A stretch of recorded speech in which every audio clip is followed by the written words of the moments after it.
Welcome to this presentation by Thermet Solutions on their unique product for in situ determination of cooling rates, heat flux and hardness during immersion quenching of steels.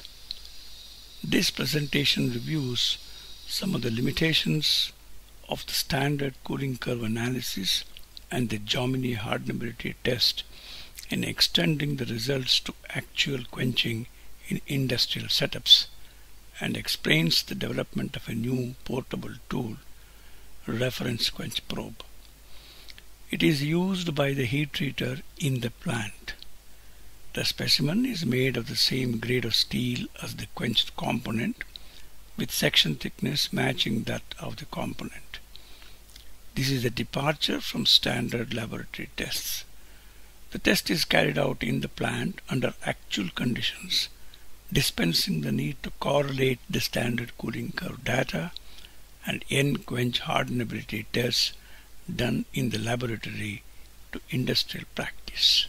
The conventional quench probes come in different shapes, sizes and materials. For example, the Lisic NanMac is made from austenitic stainless steel, while the probe made from Inconel is covered under ASTM D6200 specifications. There are other probes made of SAE 5145 grade steel as well as a silver probe. These probes are designed to evaluate quenching oils in a non-agitated system in the laboratory, the oil sample taken from the quench tank. There is no direct correlation between these laboratory test results and the actual performance of the oil in the quench tank. The performance of the oil with different steels also have no correlation. They can be used only to compare one oil with other oils or with a control sample of the same oil. The degradation of the oil can also be kept track of. Number of operating parameters affect cooling curves during quenching. They can be grouped under two broadheads: quenchant steel combinations and bath degradation with time due to oxidation, contamination, etc. Thus, it is easy to understand why the cooling curve data obtained with conventional quench probes cannot be mapped onto the performance of the oil in the plant. Two important modifications in the design of the probe are therefore necessary to address this issue. Firstly, the specimen must be made of the same grade of steel as the component, and the test must be done in the plant under actual operating conditions like agitation, etc. In addition, the surface temperature must be estimated for measurement of heat transfer coefficient. These design features have been incorporated in the reference quench probe. It is a handheld device with the specimen attached at one end and the data logger housed in the other end, which serves as a handle of the equipment. The specimen is heated in an electric furnace and quenched in the tank under operating conditions. In addition to these features, which are major departures from the design of conventional probes, the temperature sensor is attached to the specimen 4 mm below the surface of the specimen. The time temperature data obtained during quenching is analyzed by the software, which outputs cooling curves, cooling rate curves, hardness and microstructure at both the surface and the core of the specimen. A few illustrations are made here to bring out the difference between quenching in the lab conditions and in the plant under actual operating conditions. This chart shows that a well-defined maximum cooling rate generally obtained in the lab test yields a wider temperature range where the cooling rates are high. These tests were made in brine using a stainless steel specimen. While testing in oil shows a much higher peak in cooling rate with agitated systems, though at the same temperature as the unagitated system. This chart shows a comparison of heat flux with different quenchants. Calculation of heat flux or the heat transfer coefficient during quenching is the most important feature of reference quench probe. These calculations are made possible by combining inverse heat transfer and austenite decomposition. Another unique feature of reference quench probe is the non-destructive estimation of microstructure across the section of the specimen.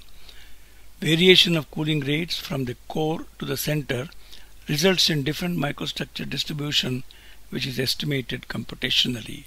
Simultaneously with the microstructure distribution, hardness is also estimated.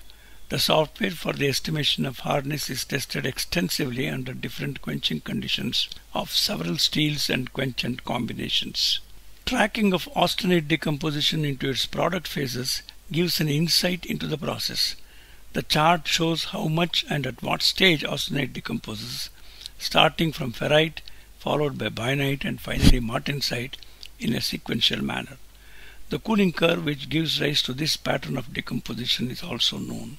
A graphical output from the analysis shows the cooling curves at different locations in the specimen superimposed on the TTT diagram of the steel at the top, while the lower part shows the microstructure and hardness distribution at these locations. Reference quench probe with its unique design and analysis software has achieved many breakthroughs. While the material used in conventional probes has no relation with the material grade, the reference quench probe makes use of a disposable specimen of the same grade of steel as that of the component. Also, specimens of different diameters can be used to estimate the effect of section thickness on hardenability. Effects of viscosity, quenchant contamination with usage, agitation levels can be considered fully, making the test results specific to the steel quenchant plant conditions.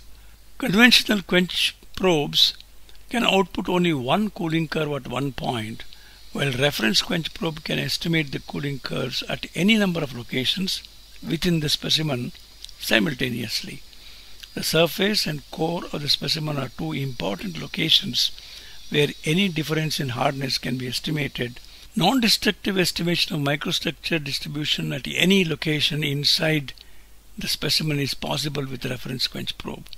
This is made possible by the coupled analysis of thermal and metallurgical phenomena during quenching. Over the years, reference quench probe has been tested in industrial environments using several steel and quenchant combinations. The results have revealed that the reference quench probe can be beneficially used for estimating hardness and microstructure during quenching without the conventional metallurgical tests. The heat flux data can be used for simulating quench heat treatment with acceptable results. Thanks for watching. For further inquiries and information, please visit the website. Thank you very much.